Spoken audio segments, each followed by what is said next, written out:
So, hello guys! Welcome sa ating first lesson, which is 30 Days to Better English.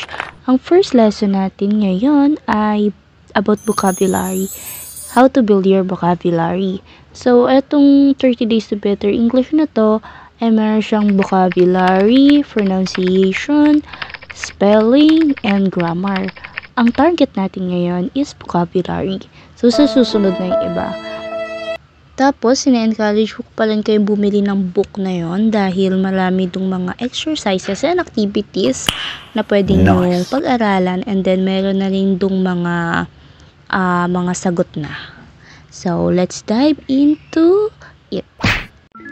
Ayan, unang-una sa lahat, ang kailangan natin gawin ay alamin kung bakit ba kailangan natin maging better sa paggamit ng English. Unang-una is the word you use can either work for you or against you.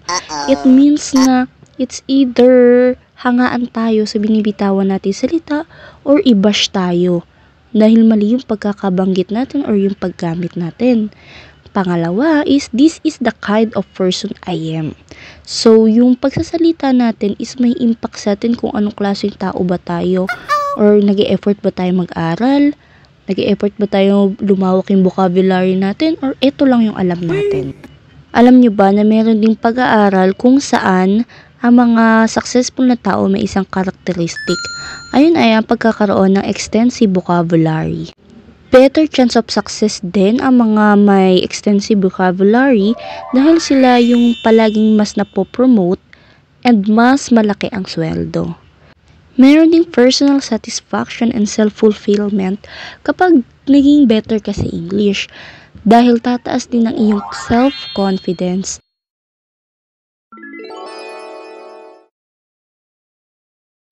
Ayan, so ano yung mga plan natin? Number 1, consider a new word, a red light. Yan, pag may nakita kayong new word, oops, stop. I-search nyo agad kung ano yung meaning niya and paano siya i-pronounce. Number 2, learn word roots, prefix, and suffix. Ayan, so ito yung pinakamabilis. Hindi nyo kailangan sa uluhin yung buong dictionary. Alamin nyo lang yung roots, prefix, and suffix niya, magigets nyo na kung ano yun. So, mamaya ipapakita natin yun.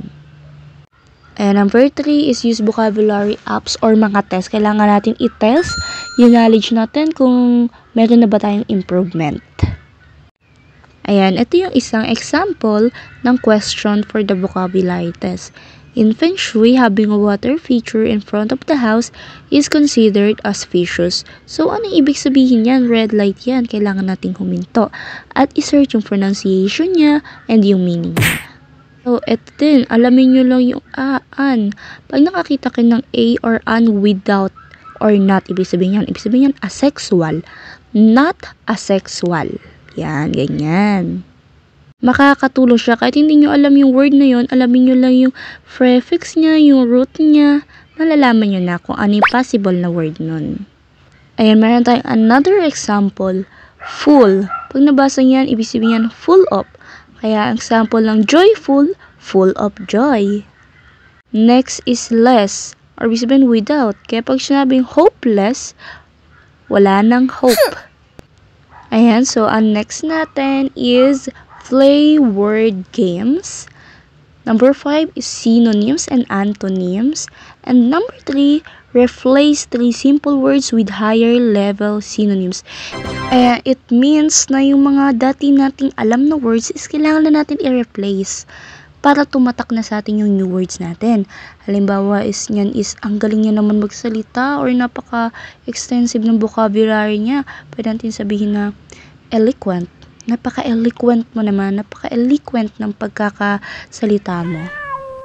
Ayan, synonym and antonym rin. What is think? Ayan, imbis na think, evaluate, assess, contemplate. Yan, gagamitin natin yan. I want to evaluate the situation or assess the situation. So, ano-ano nga yun? Mga synonyms, prefix, suffix, root words, mag-test, gamitin sa daily life. Ayan, naway marami kayo natutunan. Please follow me dahil una pa lang natin yan.